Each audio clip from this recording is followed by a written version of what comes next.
False equivalency between Black Lives Matter and Capitol siege. Experts, advocates. Fiery exchanges took place when House lawmakers convened Wednesday to impeach President Donald Trump for a historic second time, just 1 week after a mob of his supporters attacked the Capitol grounds.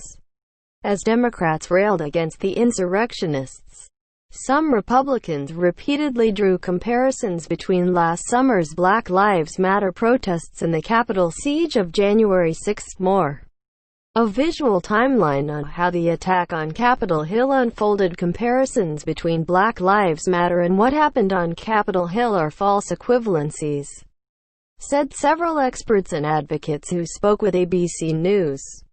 They lit actual flames. During Wednesday's hearing, several Congress members made impassioned cases for and against impeaching President Trump. During these speeches, some lawmakers denounced what they called the white supremacy among the Capitol rioters, while others accused Democrats of hypocrisy by supporting Black Lives Matter protests but condemning Trump supporters. More. House poised to impeach Trump for a second time if we fail to remove the white supremacist president who incited a white supremacist insurrection. It's communities like Missouri's 1st District that suffer the most, said Representative Cori Bush of Missouri during her speech in support of impeachment. The 117th Congress must understand that we have a mandate to legislate in defense of Black lives. The first step in that process is to root out white supremacy, starting with impeaching the white supremacist-in-chief. Rep. Bush made history as the first Black congresswoman to be elected in the state. Missouri's 1st District has a majority Black population and usually leans blue, according to an election website. In her speech during the hearing, Representative Maxine Waters DeCalif condemned the president for radicalizing his supporters and inciting them to willingly join with white supremacists, neo-Nazis and paramilitary extremists in a siege of the United States Capitol building. In a video statement released following the vote, the president condemned last week's violence, but did not take responsibility for his role in the events. In the past, the president has denied accusations of racism.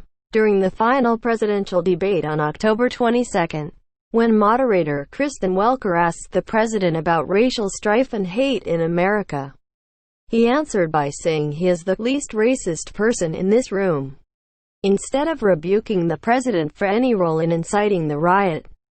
Some Republicans drew comparisons between the Capitol siege and the Black Lives Matter protests that swept across the nation last year following the deaths of George Floyd, Breonna Taylor and several victims of police brutality. More. Black Lives Matter, a movement. In photos, Republican Representative Matt Gaetz of Florida defended Trump, saying, "Some have cited the metaphor that the president lit the flames.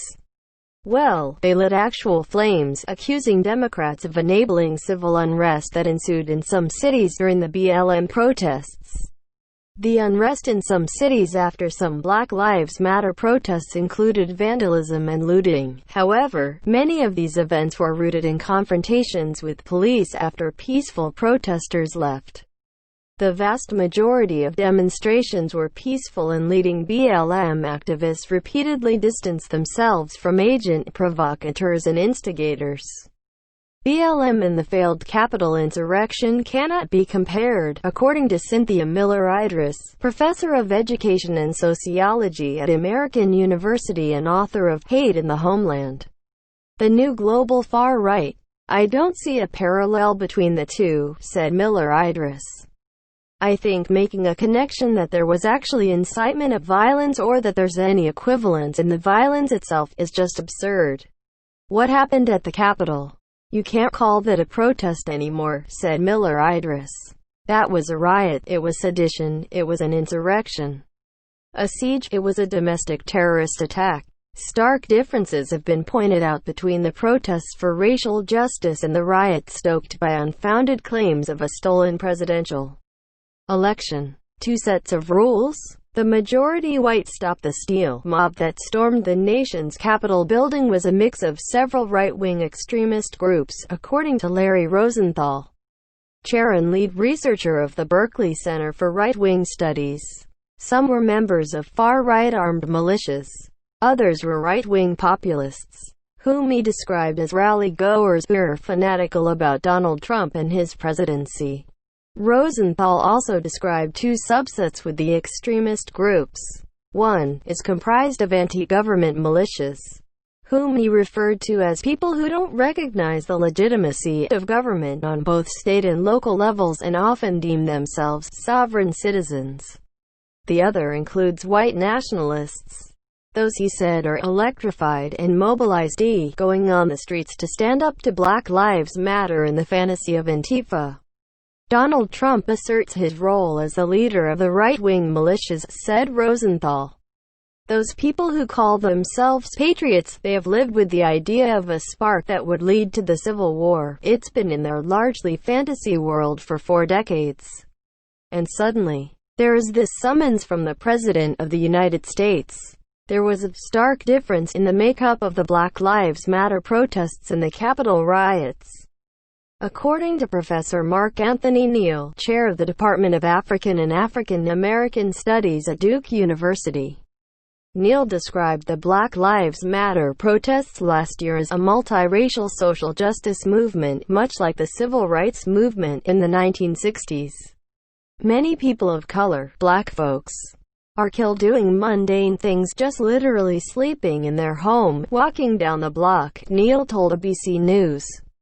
What Black Lives Matter was trying to bring to the forefront was the ways in which black and people of color are always over-policed.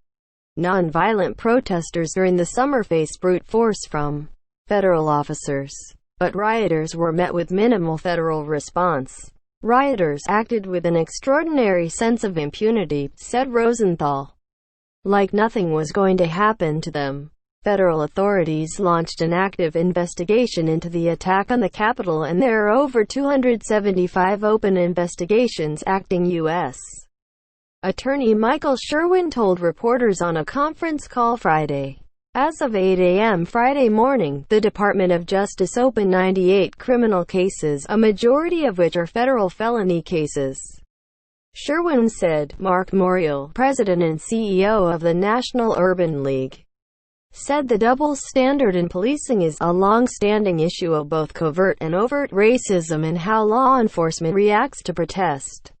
When black people are protesting, there's an over-militarization of communities. It was as though two sets of rules apply, Morial said. One set for these pro-Trump protesters and another set for not just Black Lives Matter but also civil rights protests. Motivation behind the movement's rioters that led the insurrection on the Capitol were a mix of far-right extremists and self-proclaimed patriots who believed they were called to defend democracy. According to Miller Idris, she described how some were intentional in their planning and arrived tactically prepared to storm the Capitol, carrying weapons, cuffs and mace. These far-right extremist groups were united by a commitment to a tremendous set of disinformation about the election, citing unfounded claims of massive voter fraud and an illegitimate election. Miller Idris said, President-elect Joe Biden won the election by more than 70 electoral votes. His victory was certified when Congress convened to ratify the Electoral College vote on January 6. However, weeks after the election, Trump continuously pushed false claims and baseless theories of a rigged election, leading some to argue that it incited his followers and contributed to the siege of the Capitol. The rioters also displayed symbols of white supremacist extremism, including a noose stationed across the Capitol which, according to Miller Idris, symbolizes the horrific history of lynching, but also refers to a white supremacy code that signals day of reckoning when traitors will be hung in the streets. These groups were motivated by a sense of threat. Miller Idris said, a precarity, or fear of something being taken away, they believed they deserve is what signaled the attacks on the Capitol, which she said is different from disenfranchisement felt by those supporting Black Lives Matter. More the symbols of hate and far-right extremism on display in pro-Trump Capitol siege. The Black Lives Matter movement was founded in 2013 after the verdict in the murder trial for the killing of Trayvon Martin, a black teenager who was killed while walking home in Florida. Amid a racial reckoning in 2028, BLM protests across the country fought against racial injustice, police brutality, and advocated for numerous black Americans that had been violently killed. Neal said it's important to make the distinction between the Black Lives Matter movement and the Capitol siege.